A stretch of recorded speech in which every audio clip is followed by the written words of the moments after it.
All right, well, it's time that I get to ask you a couple of questions. How many of you here in the audience own or operate or otherwise live on a dairy farm? Or have relatives that do? Oh, this is Wisconsin. Come on now. Raise your hands. I'm raising my hand. There you go. Well, I'm glad you're here. I'm very glad you're here. So you get to be the very first people that ask me questions at the end of the presentation, okay? Now, whether you live on a dairy farm or have anything to do with a dairy farm or not, how many here drink milk or consume dairy products? You know, cheese, yogurt, ice cream. Sure, there you go. We have more honest people. That's great. We all do, right? Sure. Now, why do you eat these things? Why do you drink milk and eat cheese and yogurt and ice cream? Well, aside from the taste, I guess, you've acquired some taste somewhere along the way. There are generally two reasons that we drink milk. Two primary reasons, general reasons, categorical reasons. The first reason is because dairy products are supposed to be healthy for us. That's the first reason. Why would you do it otherwise? Milk has calcium, builds strong bones, strong bodies. That's what we think. That's what we've been told. So we're going to spend 60 seconds or so looking at some hard facts about that. Milk and dairy, in addition to other animal products, actually build weak bones and weak bodies, not strong ones. Dairy products increase your risk of bone fracture. And they drop, along with other animal products, drop your immune response. They're upregulators of inflammation. They cause inflammation. The two countries in the world with the highest per capita rate of hip fracture due to osteoporosis or weak bones are Switzerland and the US, who also have the highest amount of milk consumption, versus, say, a country like Nigeria, who eat very little animal products, almost no dairy, and they have the lowest amount of bone fractures in the world. Why don't we know this? Think that's important? Well, it's because the meat and dairy industries are economically driven, aren't they? Sure they are. They're businesses. They're not health driven. They're not educational driven. They don't want you to know this. Milk and dairy products also increase your risk, as well as other animal products, of contracting various types of cancer. Prostate, breast, ovarian. Yes, they do. And milk and dairy products increase your risk of many other diseases, as does animal products. Heart disease, hypertension, diabetes, stroke, weight gain, allergies, congestion, Parkinson's disease. And milk contains numerous contaminants, hormones, pathogens, whether it's produced organically, grass-fed, local or not. Now, if that weren't enough, just put that aside. Pretend I didn't even say that, okay? 75% of the entire world population, 75% of everybody in the world are lactose intolerant.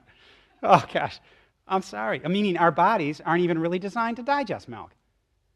You know, there are nearly 5,000, just under 5,000 different types of mammals on Earth, all of which, by definition, produce milk for their own young.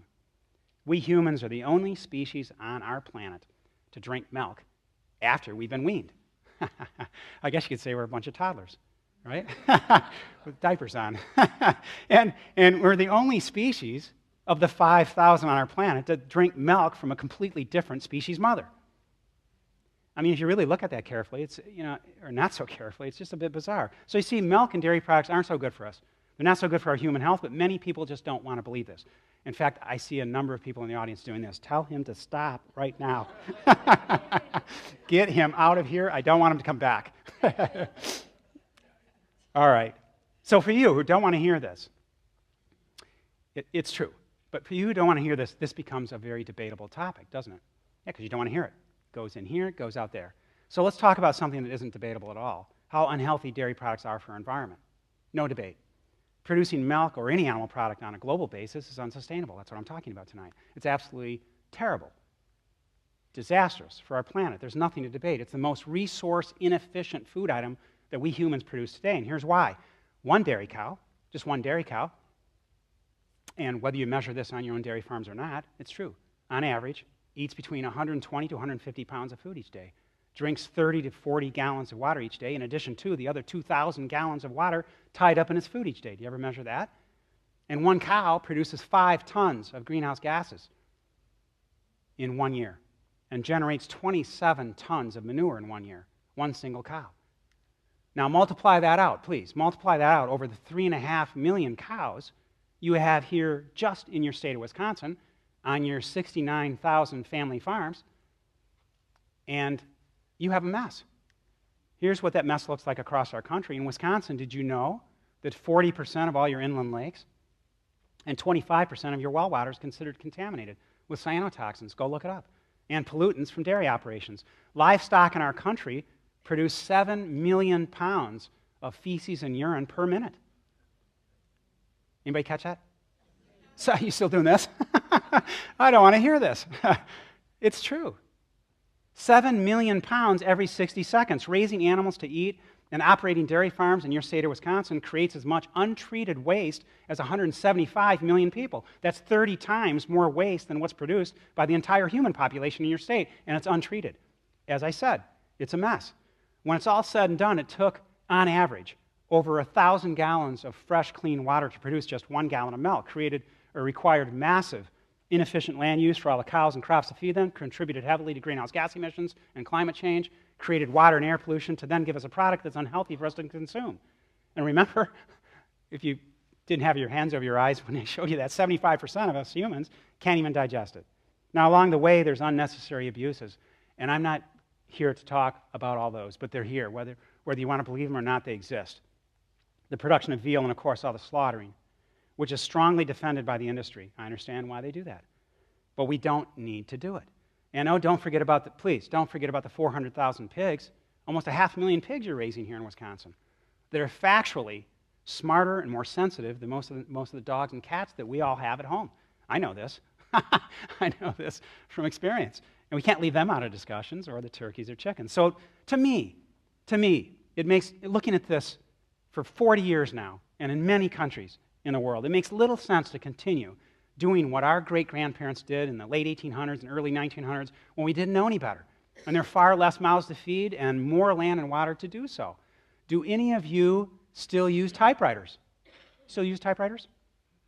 How about a feather quill pen? You use a feather quill pen? I bet I got you there. To create your messages? All right, well, do you guys tweet with your typewriters? Huh? There you go. No, of course not. How about the Pony Express? Or the Stagecoach to send those messages or to travel? You think our internet's slow? Well, your great-grandparents did. And what about candles or kerosene lamps to read with at night or study by? Anybody out there use those? Well, why not? Why don't you use these things? I'll tell you why you don't use these things that we just talked about. It's because they're obsolete. That's why we've outgrown them. They're inefficient. They don't fit. And so it is, really, with all dairy and other animal products. The world on a global basis can no longer support the production of these things. Just like the typewriter, just like the Pony Express. We need to evolve past them, and we need to do it today. The clock is ticking. And yes, I'm very familiar with the economic implications of the meat, dairy, and fishing industries. I know quite well about them. What are we going to do about all the jobs? And there's some great solutions to transition your farms to healthier, more sustainable operations, just like the Stagecoach, just like the typewriter. For instance, did you know that you're also number one in the country for producing ginseng, and for producing cranberries, and for producing snap beans, all healthy products? I mean, you could all be running around with really nice cranberry mustaches on your above your lips, you know. You don't have to have milk there. you don't have to be number 1, 2, or 3 in our country for creating livestock waste, which you are. So that leaves only one other reason. Remember I said there were 2 reasons a few minutes ago? There's only one other reason that you'd want to drink milk or eat cheese. There is another reason, which is because someone told you to, like one of these guys. Yeah, well, I mean, if Taylor does it, you know, I got to get on the stick. It's true. Or perhaps one of these guys influenced you. I can see why. Time to root for the Packers. I do. That's great. It's wonderful. And eat some cheese. Or your mother or father or grandparents influenced you. That's the very same reason I drank milk until I knew better. And I guess you could say that technically I still do drink milk. Yeah, I do. There's no question about it. I have a problem with that. I still drink milk. Yeah, there's no question. But it's this type of milk. It's healthy. It's sustainable. It's delicious. And it's certainly compassionate. So behind the scenes, the reality of our food choices is very well covered up by clever marketing campaigns, relentless clever marketing campaigns. After 20 years, this message has now been replaced by this one. More cover-up to be looking for. And if you really want to capture the truth about food choices, you go behind the scenes, you really want to tell everybody in the world about it, say on video, great idea. You want to spread the reality? Well, you might find yourself in jail. We don't want to know the reality, do we? We don't want to know truth. Newly passed ag-gag legislation. That seems right.